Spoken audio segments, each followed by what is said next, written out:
All right, folks. Welcome back to the Ick Boys After Hours. School crew, fish faction, tank talk show. Let's do the roll call real quick. Make sure we got everybody. There's big fat fatty chunker, who's as fat as a hamburger patty. And there's Chew. And there's Rock and Roll Hoochie Coo Stew. The face only a mother can love. And then over there we got Nom Nom is the big one. And that idiot Chip is the small one. And then where's Fry? Fry's right back there. He's right in the corner there. So, that's where we're at. That's where we're at. So, alright. I got scorcher for you today. I'm still dealing with this cold that the old lady brought home. It's killing me. Not killing me. It's like trying to hack up rubber cement. It's awful. What are we going to talk about today? We're going to talk about the wood duck. Look at that beautiful creature. That's the male. Alright? That's the female. That's what we saw down at the pond with the little babies. So let's talk about Mama and her little babies. Daddy and Mama and all them babies. So, wood duck. X sponsa. This is a gorgeous bird. The male's a gorgeous bird. Females look like a dust mat. Sorry. The males are gorgeous. So they got that green crest, they got that orange bill, they got them red eyes, and they got those white highlights. And believe it or not, people wanted all these feathers to stick in their hats and their brooches and their belts and everything like that. So they hunted the crap out of these things to where there was only about 100,000 of these poor birds left in the beginning of the 20th century, 1910, give or take. So, yeah, they were, these things almost went the way of the dodo, which we'll talk about another time. The dodo's about to make a comeback. So, they diverged from the mandarin duck, which is another gorgeous species. I don't have a picture of it, but it looks like the wood duck, but it's like the wood duck, only you're viewing it through like an LSD kaleidoscope. It's nuts. The mandarin duck's an even more beautiful bird, if you can even imagine that. But so they diverged from the mandarin duck about 10 million years ago, and so now we got the two distinct species. So I already talked about the how they almost went extinct because of the plumage. Let's talk about that. They were brought back from the edge of extinction because there's a whole bunch of measures. The legislature and indeed President Roosevelt, Teddy, kind of set the stage for everything, and he set the stage and he kind of made the conditions right for, because everybody knows he was the naturalist president, and he's the American badass too. But so our government, the U.S. government, set forth a 23-year ban on hunting these birds, and then they had a nest box program, because these birds are cavity nesters. They find their own cavities. They typically will take the old nest cavities of woodpeckers, and these woodpecker holes, these nest cavities, could be anywhere from 10 feet up to 60 feet up in a tree. So. And then so they had the net, and then when they made these nest boxes, they made them predator proof. So no snakes getting in there, no hawks getting in there, no nothing's getting in there. The mama and her babies are going to be good to go until they're ready to go. So we're going to get back to that too, because that's kind of funny. I can almost picture like an David Attenborough thing going on in my head, but we'll get back to that. And then finally, they did a whole bunch of environmental measures to restore the habitat of these birds.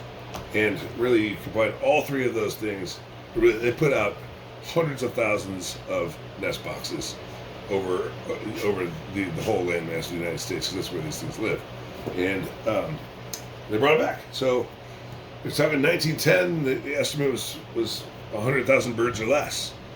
Talking 2025. And the population is over 4 million. So, they're. I think that what I saw was They were in a slight decline from last year, from the last census, but it was nothing to be alarmed over. It was right where they wanted their average numbers to be. So that's good news, real good news. So why are they called wood ducks? They have clawed feet, so they can. A lot of other ducks don't. Some of them do, but a lot of them don't. But the wood ducks can grip wood. That's what they're called, wood ducks.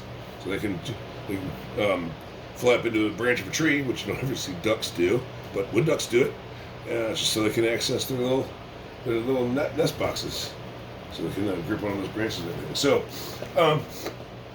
nests. The female they sometimes practice what's called brood parasitism, where she will actually lay her eggs in another wood duck's nest, and they will let that other female raise those birds as her own, even though they're not. So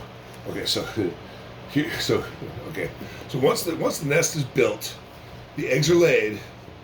Daddy wood duck is gone. He's like, I gotta bounce. I got places to be. So he goes through. He gets out of there fast. Sometimes he sticks around to protect the nest for a little tiny bit of time, but usually he's gone. He's gone. He's mega tracks, dude. And the reason that is because right after she lays, he molts his feathers. So we talked about the Canada geese, how they molt their flight feathers and they stay grounded after their goslings are born. Same thing happens to these wood ducks, but they don't stick around mama. And I'll explain why that is in just a little bit. But there's no point in him sticking around. So he bolts, and then he molts, and then he develops. Wood ducks actually molt twice a year, which is unique among ducks. It's not totally unique, but it's very, very rare. There's a couple of species of teal that do it. The cinnamon teal, ringneck teal, and a couple other teals will molt twice a year. So the first molt is to get their breeding plumage, the beautiful green crest and the red eye ring and all the white highlights and all. Just a beautiful, that makes them a beautiful bird. And then the second one makes them look like a dust mat, like the female. So they end up looking like. So after the second molt, after they go hide in the woods, they do the second molt to come out looking dusty. So they for camo, so that they don't, because they have to hide. It takes like 4 weeks for their new feathers to come in, and they have to go somewhere and hide from all the eagles and hawks and everybody else that loves to eat wood ducks. And so that's 2 molts per year. Almost every other duck, 1 molt per year, but they do 2. They do 2. You know what? The ladies like them. Everybody's crazy about a sharp-dressed man. Everybody crazy. So let's see. Forgot all that. Okay, so let's talk about the female. Female, as we saw from the video the other day, maintains a very watchful eye. The wood duck, especially the seasoned wood duck, wins the motherhood award. Okay, now check this out. So she's up in the nest. She's on the eggs. The eggs are rattling around in there. The egg teeth going. Babies start popping out the nest or out the eggs. They're all popped out of the eggs. They're all at once. Pretty much all at once. Okay. So mama, boom, she's gone. She's down. She goes down to the water. Okay. 24 hours after hatching. 24 hours after hatching. One day. These little chicks, they go out to the little precipice of their little hatchery doorway, and they have a look down. Maybe who knows? And they jump. Okay. These little tiny fluff balls don't weigh nothing. They jump down, and 50 feet up, 60 feet up, 10 feet up, doesn't matter. They jump. One day later, they jump. And then when everybody's down, mom, a couple hours later, from my research, a couple hours later, mom will let loose her call, and she'll call them over, all her babies over to her. And then she will keep a very watchful eye over all those babies, which there could be up to, I think they said it could be up to like 20, 25 of these things. The one we saw was like maybe half a dozen. So, but they follow her around for 4 to 5 weeks, and she protects them fiercely. Now, only a third of those babies will make it to adulthood. They will be eaten by snakes. They'll be eaten by dogs. They'll be eaten by cats. They'll be eaten by Other birds of prey, they'll be eaten by, although a third of them will make it. 2/3 of them will die, and they'll become food for something else. But what's really great about Mama Duck here is that she has different vocalizations to tell her babies what to do.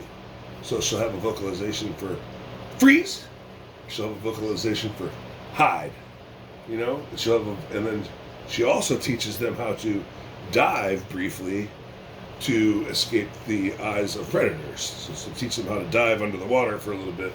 And then one of the other things that she does is she's a faker, man. She'll go, so say a predator's coming, she spots them, she'll go fake an injury. She'll go, I guess, do one of them soccer player injuries. I'm just joking around. She'll go fake an injury and fake a broken wing or something like that, flop around until the predator, the would-be predator, comes up to her, and then she's like, whoop, gotcha, bye, zing, and she's gone. And then she's back with the babies, and hopefully that all works out well for them. Sometimes they don't take the bait. Sometimes the predator says, hey, no, I've seen that one before. I'm just going to dine on this little one, and then that little one, and then that little one, and I think I'll be full. So, that's, wood ducks are nuts, man. They're beautiful birds. They're beautiful birds. They're in zoos all over the country. They're wild all over the country. I wish I had seen the males, but it's, they're getting ready to leave town because it's almost fall here. They're going to probably be late summer. So this is when they're hiding. This is when they're getting their drab molt together, so that then when the flight feathers come in, they can get out of town. So that's the wood duck. It's an amazing creature. The dodo. Okay, so there's a company called Colossal. So they have brought back the dire wolf already. It's been big news. It's been in the news a while ago. Rogan had him on too. One of the guys from, I think he had two of the people from Colossal. They're this environment. I don't know how to classify them, but what they do is they do Jurassic Park for the recently extinct. I guess they're not going to bring back dinosaurs, but they brought back 3 dire wolves. They named them Romulus, Remus, and Khaleesi. Khaleesi from the Game of Thrones franchise, and then Romulus and Remus were said to be the founders of the Empire of Rome. So suckled at the teats of the she-wolf, and I guess that's why they named him that. So. And they're going to bring back the dodo. They have 4. They have that one, and then they have like 3 other ones that they're bringing back for environmental reasons because they were recently extinct. And since they went extinct, the ecology of their habitats have all just gone to the bottom fell out. So they're bringing back the dodo for that reason. They're bringing back the thylacine, which is the Tasmanian tiger. For that reason, which is actually a marsupial, and they're bringing back the woolly mammoth. The woolly mammoth. I think they're bringing back the woolly mammoth first. I mean, other than the dire wolves, they're bringing back the woolly mammoth. It's hilarious. They spliced some genes of the mammoth into these little mice, so they made these little woolly mammoth mice. And go check those out. They're hilarious. There's these little woolly mammoth mice. But they're bringing back the woolly mammoth, and they're thinking that. I forget exactly how the whole chain of events goes, but the long and the short of it is the way I heard it, and it sounds pretty convincing to my ear. This may solve the whole climate problem, or at least give us a lot of time to figure it out. Now, my jury's out on climate change because I don't know. I know that things go through cycles. I know that the data hasn't been recorded for all that long, but there's no denying that carbon dioxide, and especially methane, are horrible greenhouse gases. And I can tell now. I'm 47 now. I can tell the difference, the amount of snow that we get here in my town now when I'm an adult compared to when I was a kid. There's a drastic change. There's hardly any now. We used to have snow. It was given when I was a kid. So I don't know. it's a. I don't want to get political. I don't want to bring any kind of politics into this thing that we're doing here. But the data is. I know that things work in cycles. The sun works in cycles. The earth works in cycles, and but I think that we are doing things to exacerbate the limits of those cycles, I guess. So anything we do to kind of bring things back down to like a an even keel would be like the right thing to do in my mind. And bringing back the woolly mammoth is the way to do it. So the way that it was, I'd have to go back and look at it, but if you bring back the mammoth, the long and the short of it is that it stems the flow of the release of methane from the permafrost in the Arctic Circle, from being released, liberated into the air, and then filling the atmosphere, and then causing more greenhouse gases.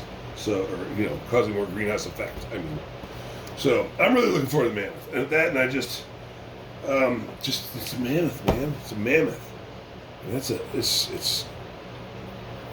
I mean, I won't be able to see one, live up close and in person, because I don't think I'll ever get to the Arctic Circle. But man, I'd love to just knowing I live in a world where we're doing that as a species.